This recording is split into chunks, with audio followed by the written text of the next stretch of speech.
This is one of the most important things that we can do as online coaches, and it basically makes the foundation of all our social proof, and that's measuring our adherence and results. Adherence is pretty much the most important thing. So if people follow through on their stuff and do it, they're going to get outcomes. So our job is to track that.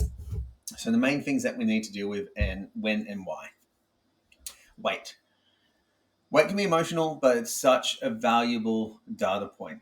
Regular weight measurements allow us to identify trends, identify whether interventions are working. It's important to deal with it with some sensitivity, though.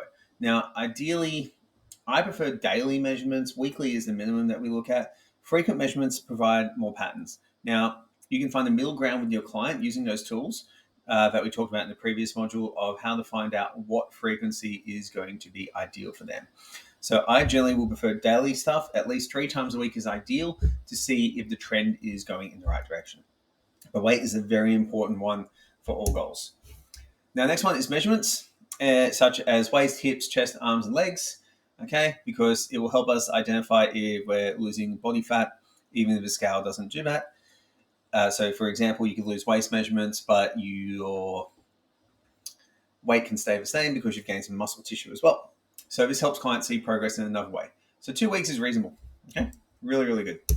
Now, photos, every 4 weeks is ideal for significant changes. Weekly is better for body composition clients who are serious about it, like level 3 type clients. So 4 weeks is ideal from a minimum because you're going to get the best kind of presentation for your clients.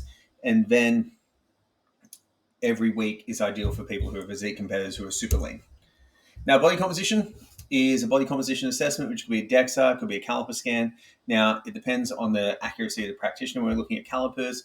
If it's a bioelectrical impediment scale that they got at home, at the very least, using it for tracking progress rather than total overall body fat is a good idea, because the scale itself, the bioimpediment scale, should be accurate unto itself, not accurate in total. Now, a DEXA twice a year can be fantastic, okay, because you can really see lean tissue changes. Next one is macro tracking, monitoring nutritional adherence. So from here, tracking the macros over the course of a week, a month, a year, all that kind of stuff, however long you can kind of go for, can really make it useful for figuring out what works for your clients. Now, I've talked about previous modules about how you can do it for 2 weeks. It helps someone build a pretty good relationship with food.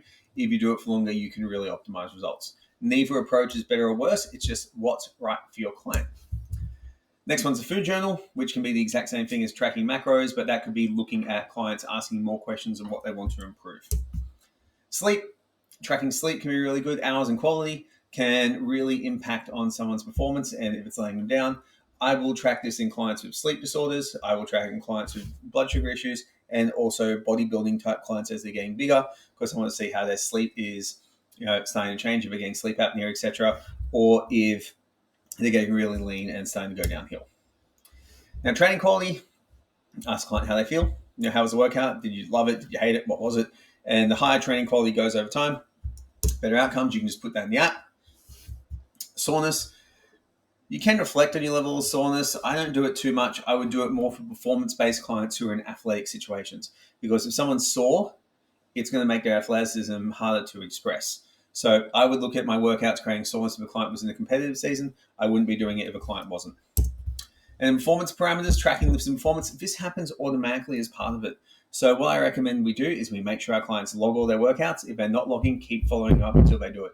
It is the key reason why they hire you is to get outcomes. So recording is super important. So we have some summaries there. What I recommend you do is you put them into your apps, and then you can give them to your clients as kind of like a standard template. You'd have 1 or 2 based on your level 1, your level 2, and your level 3 clients. And then you can negotiate with your clients how often they want to do each of those measurements to get the best outcome for both of them.